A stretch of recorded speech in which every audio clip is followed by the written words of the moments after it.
Hi guys, this is Mike back with another Ruby on Rails tutorial for you. Now this time around we're going to look at how to create a to-do list that can be shared by a number of people who are authenticated and logged in. And the way that it's going to work is that we're going to have the ability to have the to-do list here on the page, and each task that hasn't yet been done will be appearing under here. We're going to have a link where you can mark it as done, so to say that you've completed that task. This will basically update the to-do item in the database and then set it to a status of done, being true, and then it should show up in this to done list. And basically once it's in that list, it basically is there to show you that you've done that task, and then it'll have a link next to it to delete it if you want to finish the record. So if you want to get rid of the list of to-dones, so to speak. And then we're just going to have a link to create a new one or add one to the current list. So it's a very simple app, but it's something that people can contribute towards and then manage tasks and that sort of thing. Now at the same time as that, we're also going to be able to then record who's signed in, and as you can see I'm currently signed in with my Gmail account there, and then we're going to also manage the registration system. Now to manage that, we're going to use a nice gem called Devise. Now Devise is excellent for this kind of situation because it gives you a lot of the authentication system for free. So you don't have to do very much coding at all. You just basically have to know how to install it and configure it, and then include it with your views. So let's get started with that. Now the first thing we want to do is obviously create a new app. So I've already done that using the Rails G or the Rails new to do command, which just basically creates a brand new Rails installation. Then after that, we're going to do something that we haven't done in previous tutorials. We're going to actually add something to the gem file.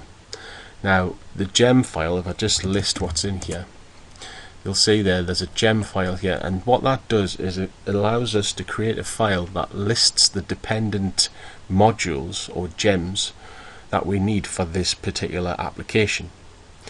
Now that's important because when you start to deploy these applications onto remote servers, the gem file comes in handy in telling the remote server that if it doesn't have those modules installed, it should go away and install them for you, and that'll automate that situation for you.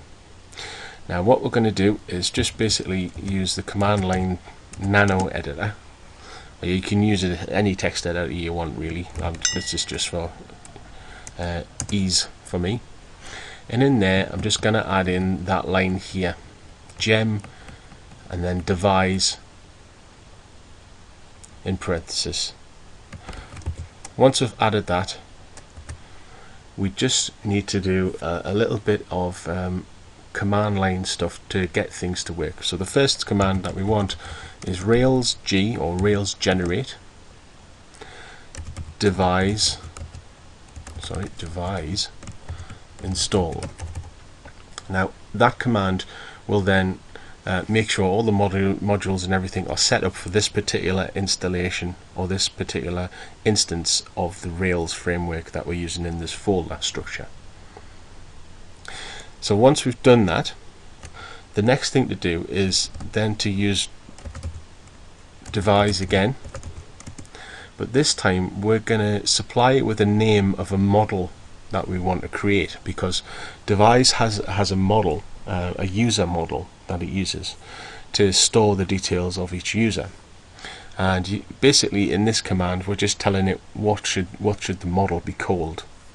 So in our case I'm just going to say devise user, and then it'll go away and create that model in the system for us. Now once we've created the model, we obviously need to then install that into the database. So as in other tutorials, we'll use the rake db migrate command, and that should then install the models from that. and that's us set up for the device system now. So that basically means we now have all the authentication facilities built into this app that we're building now, and it only really remains for us to then include a few bits of code in our views, just to basically start using that and to connect everything up. All the views for things like registration or for login all come pre-packaged with device, so we don't need to build those ourselves. We're just basically going to provide some links through so that visitors to the site can then actually just click to go and register, or click to log in, or even click to log out again, because that even the logout comes pre-packaged with the device system. So it's really very easy for us to include authentication with any site that we want to build. Okay, so once we've done that, we need to create a couple of controllers. The first one being the controller that you get from the home page. So previously we had the first page that you saw on our Rails site was the welcome message that you get with all Rails sites. Now we want to override that, because obviously that's not very good in production. We want to be able to put a front page on every website. So how do we do that? Well, the first thing is we create our Rails controller. So Rails G controller as normal, and then I'm just going to call it home. Once that's created, it should be in the system here, and then we'll see that it's a controller there, and also it creates in the views folder home folder, and inside there I've put in an index page, which is just basically a little welcome message saying hi, welcome to To-Do, which is the name of our app. Now to make that work, we need to create a slightly different set of routes for that. Now the default route basically goes to the welcome message that you get with the Rails app. Now we want to create an extra line, and in there we need to put route 2 goes to home, and then hash, and then the action that we wanted to go to. So we're saying the route of the website, so the first home page, so to speak, actually goes to the home controller index action, and then inside of there we've got a little bit of code that we're going to look at shortly. So that's our routing for that. We need to create also a controller for our view for when you're logged in, and we're going to call that just To-Do, like that, and that will create the controller for that. Notice I'm not pressing enter here because I've already created the code, but you'll need to press enter and you'll see some output that'll show you that the files have been generated. Now with that, we also need to add the routes, or the routing information for that controller, and this is basically going to be a case of what we did last time, which is just to add the resources line with the name of the controller. So that's very similar to what we did last time with our blog, and that's all we need to do for our routes or configuration rather. The next thing we do is we need to create a model, and if I just scoot through my history, I'll just show you what I did to create my model. We use Rails G for generate again, this time with the keyword model, just to say this is a model and not a controller. The name of the model is the same name as our controller. It has a field called name, which is of type string, and then we have a field called done, which is of type boolean. So this one can be true or false, and there are lots of different types of fields, so it's worth basically having a Google and seeing what's available. You get mostly everything that you can get from most database systems, so you'll be pleasantly surprised that there's a lot there. So there's string and boolean, and last time in the other tutorial we had text, so that was for large amounts of body copy and that sort of thing. So once you've created your model, you should then be able to then start using it. Now inside of our home controller, we're going to say, first of all, check if we are signed in. Now this is a function that comes with the device system, and it basically just asks the question, is the user signed in? And if they are, then we're going to redirect using the redirect to function, adding it a specific parameter of which controller an action to go to. So we're saying if the user's logged in and it comes to the home page, redirect them straight through to the to-do list on the index action, which is where all these to-do items will be listed. So we're kind of doing a redirection based on authenticated user. Okay, so that's it for our home controller. We won't be doing any more with that. That's just basically to make sure that we can do a bit of redirection. The main bulk of the work that we're going to do is inside of our to-do controller. Now this code that you're going to see here is very similar to what you saw in the blog, with a few exceptions, and as we go through there I'll explain why.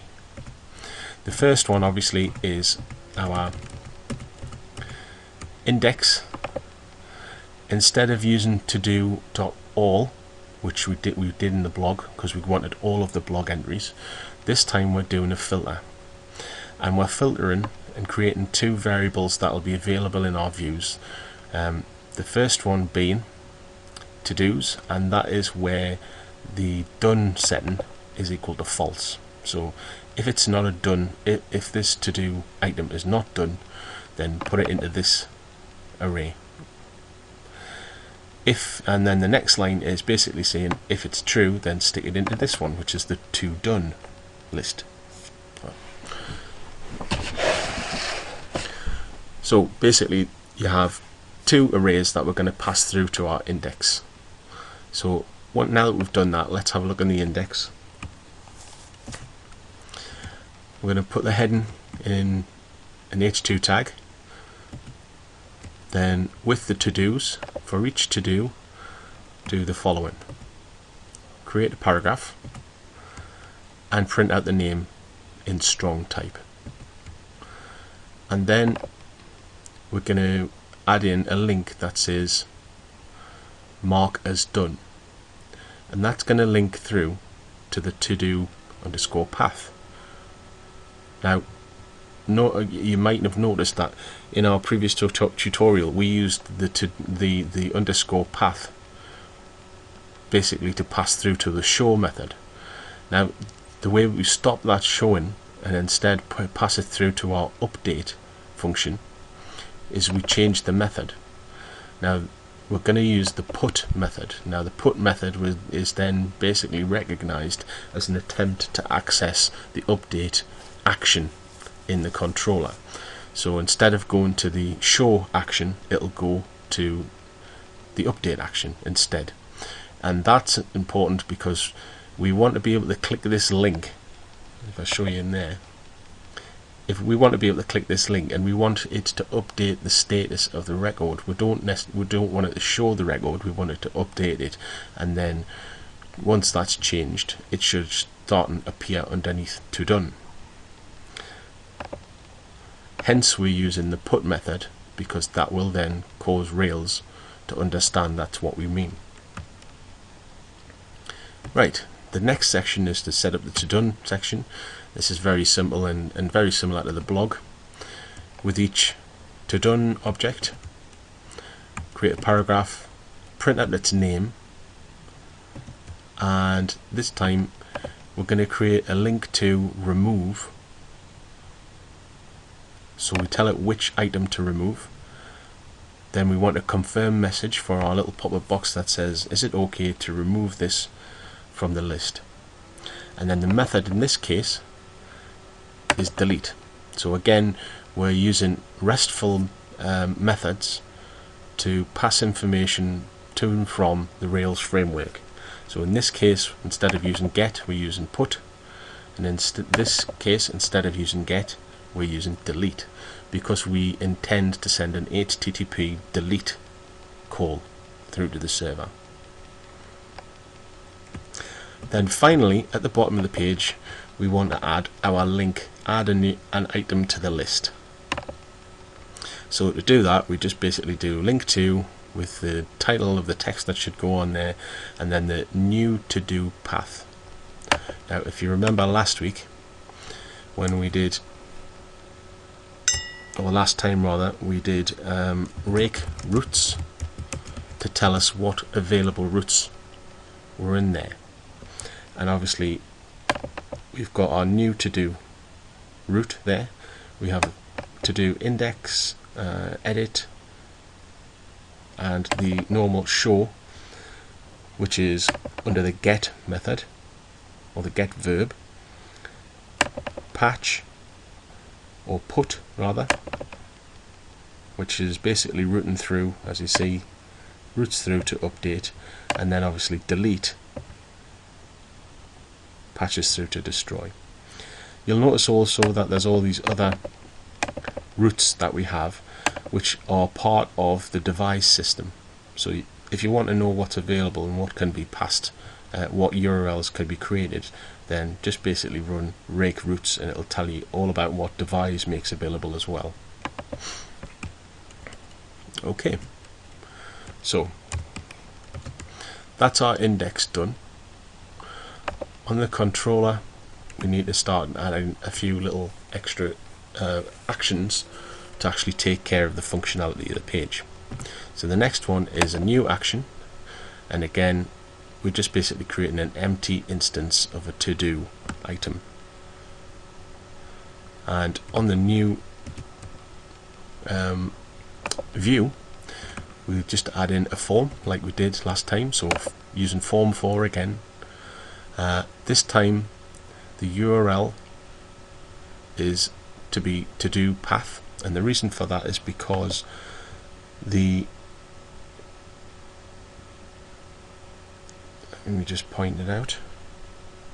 Okay, so because the name obviously has created some unusual routing, so normally you wouldn't necessarily see that to-do underscore index, and because of some of the names that you get within controller paths can be unusual, we've had to specify specifically that we want this form to pass through to the correct path. So this is something you might encounter in some cases.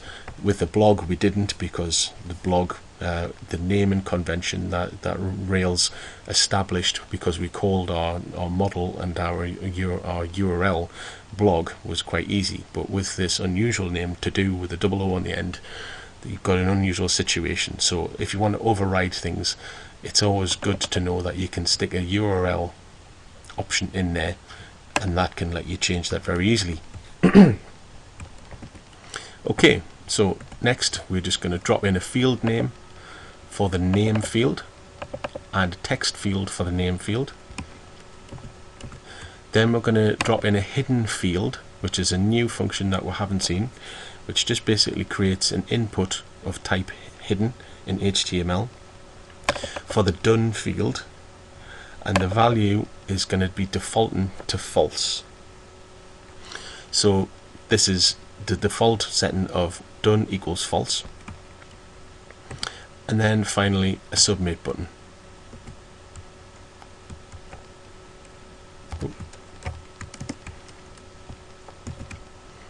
And that's us done for the new form. Now if we go back to our controller, we're going to add in the next part, which is us making available what's possible to be retrieved from the parameters, or the params array. And this time we're going to allow in our to-do object, we were going to allow the name and the done option to be pulled out the params, so that when we do our create method, we can still securely pull that out, and then Rails will allow us to do that without giving us any errors. So the first thing we do is we create from the information that we put on the new page, we create a new to-do object and attempt to save it. And if it does save, then we're going to redirect through to the to-do index path. Now that's unusual because in the actual blog example we had to do something like blog path instead, but that's not the case anymore. Okay, so I'll just delete that out because we don't really want to look at that just next until a few minutes later. So we're going to redirect through to the to-do index path, which is basically bringing us back to the index action over here with the notice of your to-do item was created, and if it fails then we just want to re-render the new. So that's very similar to the blog example that you saw last time. Okay, so that's us being able to create a new item. The next stage is to basically know how to respond to this mark as done. Now this is an unusual situation because formerly when we edited or changed the status of a record, we used the edit view to do that, or the edit action rather. And this time round that's not going to be the case. We're going to actually fool Rails into actually using a hyperlink instead of a form. So to do that we need to go into our index and just take a quick look at that. So because we're using put as the method on this link, as we said in the roots, the put method on the normal URL, so the normal URL is to-do underscore path, the put method actually passes through to the index, the update action. So if we build our update action, the first thing we want to do is we want to get the ID for the action, which should be automatically passed through, and just get ourselves the instance of the to-do that we're about to edit. But this time, instead of saying update attributes and then using the to-do params to pull in both of the name and the done, we're only going to update the done option. So instead of saying update attributes, we're just saying update attribute.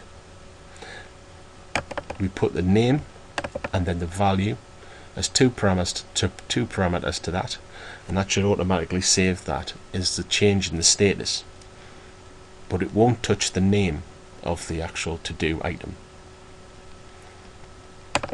Then we'll redirect through to our index again, which will bring us back to the index action with the notice of your to-do item was marked as done, so we get some confirmation back to the user.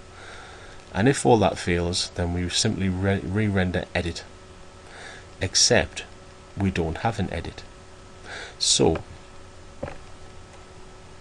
we don't do anything.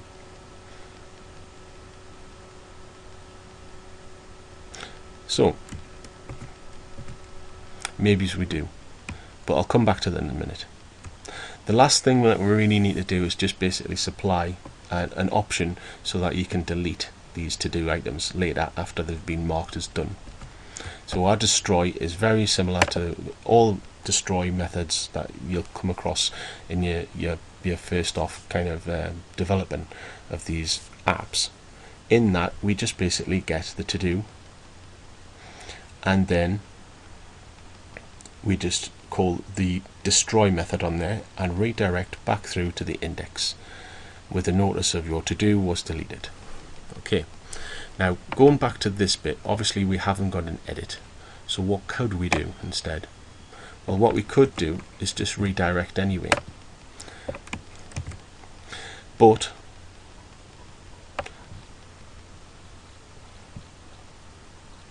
we could put a new message saying was unable to be marked as done. So in either case we redirect, but the message is different. Oh. So if I just save that, that's pretty much everything that we need to do in terms of our controller. Now before we're actually finished there, we need to now start and handle the authentication side of things properly. Now we've already set up our home controller so that it redirects if the user's logged in, but we haven't actually set up anything that allows the user to either register or log in or sign out.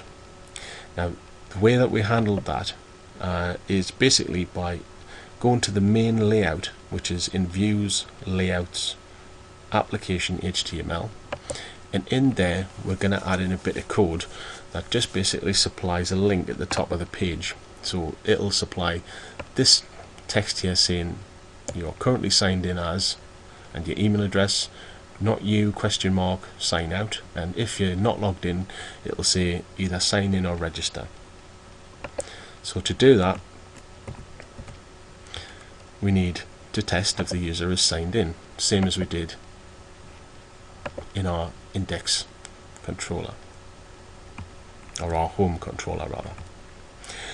So if they are signed in, we put our text, you are currently signed in as, and then we'll output the user's email address with the question not you on the end, and then we need to supply a link so that they can sign out. So link to sign out, destroy user session path. So if I look back at our routing, basically that passes through to devise sessions destroy. So it basically logs you out, destroys the session, and then passes you back to the home page. If they are not logged in, we need to supply a sign up link, which basically goes to the path new user registration path. If we look in our routing, new user registration path, here we are, goes to registrations new. So if we were to actually look inside of Device's modules, inside of its controllers and code, we'd basically look inside of the new action within the registrations controller. The second link is for link to sign in new user session path, and again, new user session path takes you through to the sessions controller inside of Device and the new action. Okay, so that's our login and logout system. As I said, the views for registration and for login are already come packaged with the Device system, so we don't need to worry about building those, because by linking here we already pass in links that will get those to display with. The last bit that I'm going to add in is flash messages handling, so that we can actually see all of this input, this feedback that we're sending in the notices inside of here. So we're going to handle that by putting it in just above where the page content will render, where it says yield. Inside of there, I'm going to use a new function called content tag, where we pass it the name div. So basically, content tag is a function that can generate HTML for us, and depending on the type that you pass to it, it will create whatever you need. So if this was instead of a div was a P, then it would be a paragraph, but in our case it's a div. The content for that is going to be what's in message, and then the ID is basically going to be flash underscore, and then we're embedding the variable name in the string. So now you can see there that by putting in a hash and then the curly braces, we can embed variables into strings as well. So you don't necessarily have to tack them on to the end, you can embed them that way. And that will be enough to create a div with a message inside, but also set its ID so that if you've got any CSS styling, it'll be automatically applied to this. Okay, so that should be enough to get us going. So we're just going to run the Rails S command and check this out. Back click refresh, sign out. So this is what you get when you first come to the website: sign up or sign in. So if you sign up, it takes an email address and a password. It also gives you another log in to sign in, where you can just basically put that in. So I'll log in. Once you're logged in, it passes you straight through from the home controller, knowing that you're logged in, so that it takes you through to the to-do controller, where we can see there's already 2 items in there. So if I add a 3rd item, you can see there that there's only 1 field added, but if we inspect the form, just quickly look down, inside the form you'll see there that's our hidden option for the to-do, and it's set to value false. So let's do a task number 3. That task's now added. Say we're going through our to-do list and we say, right, okay, task 2 is done. We just now click that, and as you can see, it's been passed through to the update action, updated as done equals true, and then now it displays in our to done list. Later, if we've now finished, when we want to clear our done list, we can then click remove, and obviously that basically gives us an option of yes or no, or cancel or OK, and then that's removed there.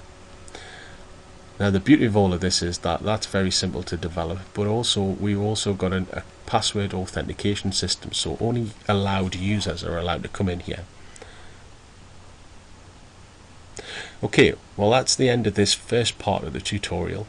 In the next part we're going to take a look at how to then make this a subscription service using Stripe, and make it so that people can then sign up to pay on a monthly basis to use this service. So I'll look forward to seeing